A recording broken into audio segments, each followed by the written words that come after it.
Breaking news media ప్రతినిధులతో chit-chat లో మంత్రి లోకేష్ కీలక వ్యాఖ్యలు చేశారు. గతంలో బాబాయిను చంపి కత్తి మా చేతిలో పెట్టారని, అలాగే ఇప్పుడు విఎస్ఆర్ ఏవియేషన్ పై వైసీపీ చేస్తున్న ఆరోపణలు కూడా అలాంటివేనని లోకేష్ అన్నారు. హెరిటేజ్ కు విఎస్ఆర్ ఏవియేషన్ కు ఎటువంటి సంబంధం లేదని మంత్రి లోకేష్ స్పష్టం చేశారు.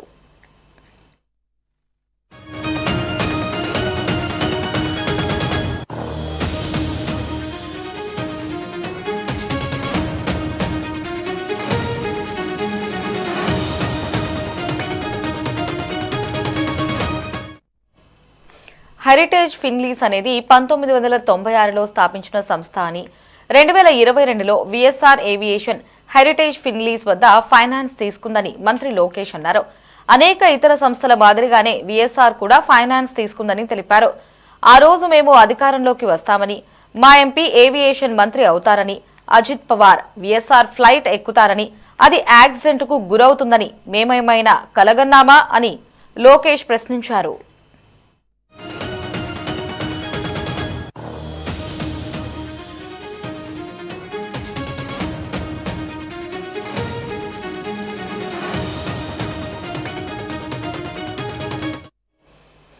జగన్ చేసే ప్రతి నిరాధార ఆరోపణకి ఎందుకు సమాధానం చెప్పాలని లోకేష్ అన్నారు.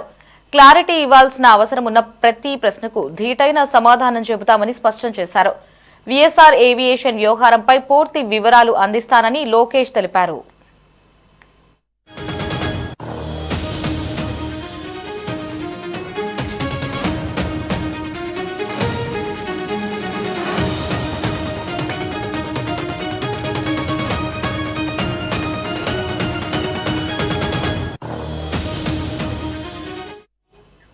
అలాగే చిల్లర దొంగలను పట్టుకుని గజ దొంగలను వదిలేస్తున్నారని బొత్స చేసిన వ్యాఖ్యలపై కూడా మంత్రి లోకేష్ కౌంటర్ ఇచ్చారు.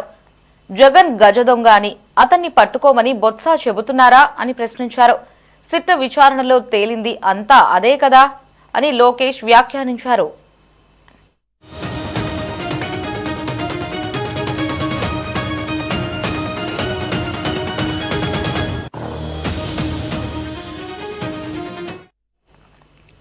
మా మీద 6కు పైగా కేసులు పెట్టారని మంత్రి లోకేష్ అన్నారు. Fibre net, skill, inner ring road, liquor, ఇసుక అసైన్మెంట్ భూములపై కేసులు పెట్టారన్నారు.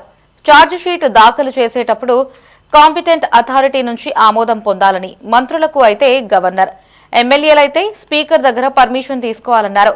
గవర్నర్కు ఆధారాలు ఎందుకు చూపలేదని లోకేష్ ప్రశ్నించారు. వాళ్లు పెట్టినవన్నీ తప్పుడు కేసులని లోకేష్ పేర్కొన్నారు.